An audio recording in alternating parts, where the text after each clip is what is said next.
2025 Honda Civic Hatchback Sport Touring Hybrid first test, so close. The perfect commuter vehicle that's 2 features away from being the perfect family machine. Pros: quick, fun to drive, hugely practical. Cons: no rear seat amenities. You pay for its excellence. Smallish touchscreen. We don't lightly apply the descriptor, perfect, to a vehicle.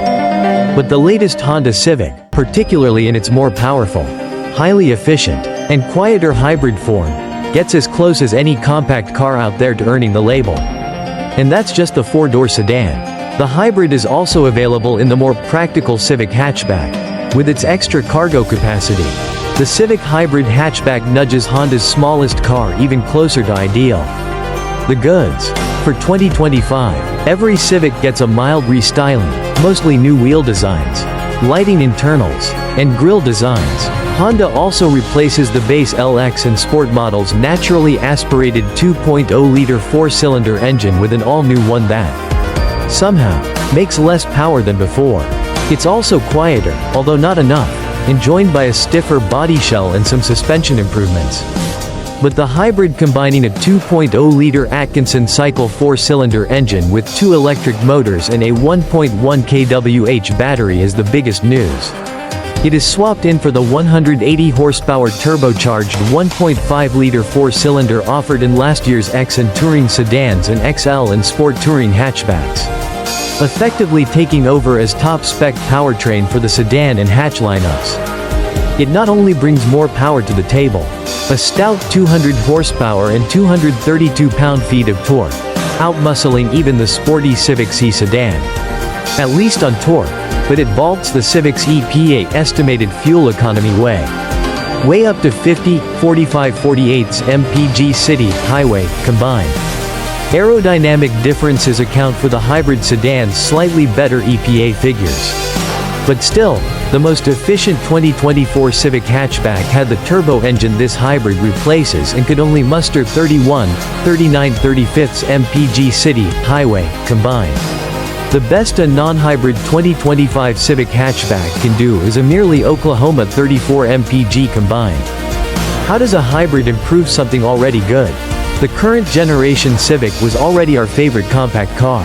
Even with its weak base engine, the Civic drives with typical Honda enthusiasm, and the interior is fantastic, with a great layout and cool style. The car also exudes a sense of engineering refinement and attention to detail that other compacts simply can't match. So how does stuffing a hybrid into its nose help? Plenty. As mentioned, one of the Civic's few sore spots is its elevated road and tire noise at speed. This is a longtime Honda trait that, model for model, often stands out against more hushed competitors. For 2025, Honda's suspension, body stiffness, and engine improvements are enough to somewhat tamp down its freeway cabin volume and improve the ride slightly. The hybrids, which also add active noise cancellation via the audio system and extra cabin insulation, are quieter still, and now among the quieter compacts out there. Also helping matters? The hybrid system itself. It behaves differently than other setups out there. Specifically Toyota's hybrid Synergy drive that powers the Prius and Corolla hybrids. In the Toyotas, the gas engine still does a lot of the work propelling the car forward. Via the transmission, its dual electric motors, one a starter generator, the other a larger drive motor, assist the gas engine as needed, and are capable of powering the wheels alone for brief periods with the engine off. Honda flips that layout on its head, fitting a large 181 horsepower primary electric drive motor to the Civic and relying on it most of the time. The engine, which at 141 horsepower is much less powerful, merely spins the smaller starter generator unit, feeding juice to the big motor and battery, meaning the Civic Hybrid behaves more like an EV that happens to have an engine on board.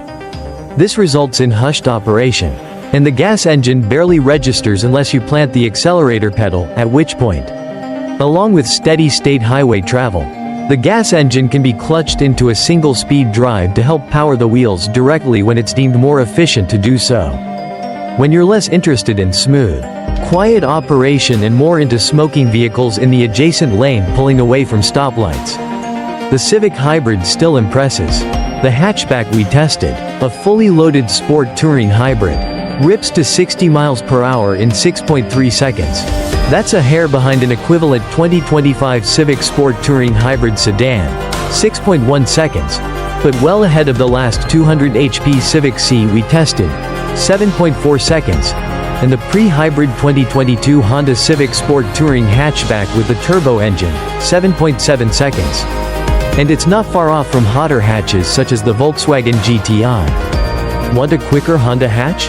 Only the 315 horsepower turbocharged Civic Type R is quicker.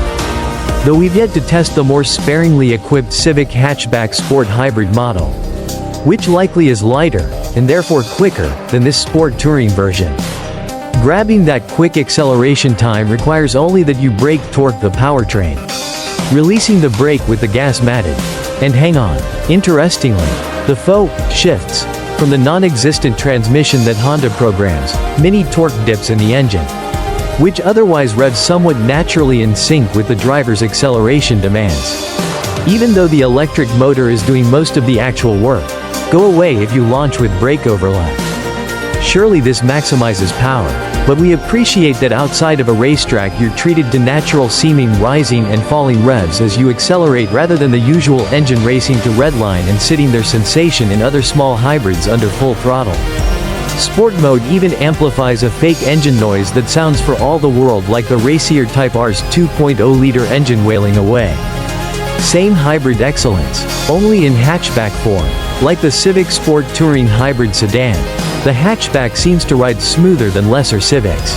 The hybrid setup's extra mass helping add a sense of substance to the otherwise light and agile-feeling Civic platform.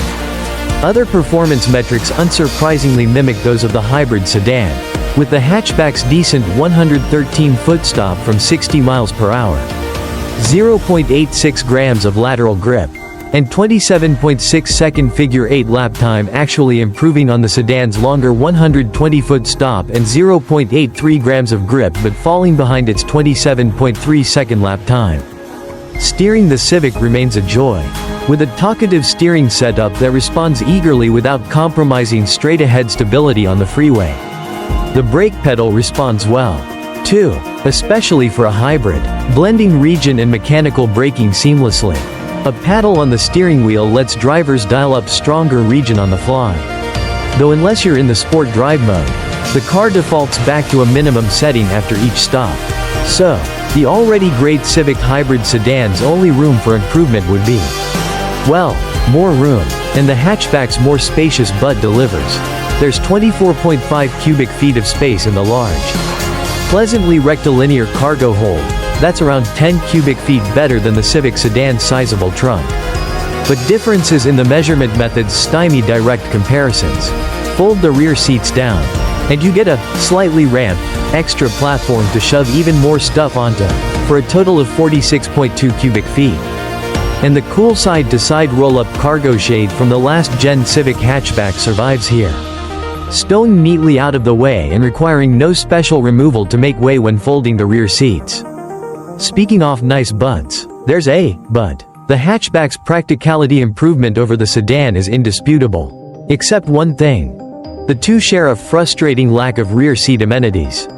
Look, we get it. The Civic is meant to be affordable. And certainly lower-priced versions aren't expected to pamper rear seat passengers with much. On the other hand, the Civic costs more than most of its rivals. And the range-topping sport touring trim tested here retails for $34,300 before any special paints or accessories are added in and has only window switches and nothing else back there. Would it really hit Honda's bottom line to include some rear seat air vents or USB ports? This isn't a problem unique to the Civic. Either, the most affordable Honda car with air vents and power ports in back is the midsize Accord Hybrid's mid-grade XL trim, which costs about $2,000 more. If you park your Civic Hybrid outside, expect to liberally use its remote start feature to cool down or heat up the cabin ahead of time if, say, you're sticking a kid in the backseat. The Civic hatchback is an excellent family car otherwise, with plenty of space for child seats and strollers. But kiddos with iPads will have to nag front seat passengers to pass extra long USB cables to the back to charge their devices. And parents up front will have to creatively direct the air vents to keep them comfortable. At least shade isn't an issue, as Honda offers reasonably priced, full coverage rear door window shades as accessories, and the hatchback's thick rear roof pillars also help keep baby cool in the summer. Then again, kids these days could stand to toughen up, or something. Feel free to add in your own. Back in the day, I walked uphill both ways to and from school. Admonishment here. For commuters who aren't toting kids or anyone else, ever, the Civic Hatch is essentially flawless. Efficient, quick, and roomy enough to haul bikes or other gear for weekend getaways and the occasional friend group. It's all the car most people need, executed better than anything else in the segment, which is why the Civic remains our #1 pick among compact cars.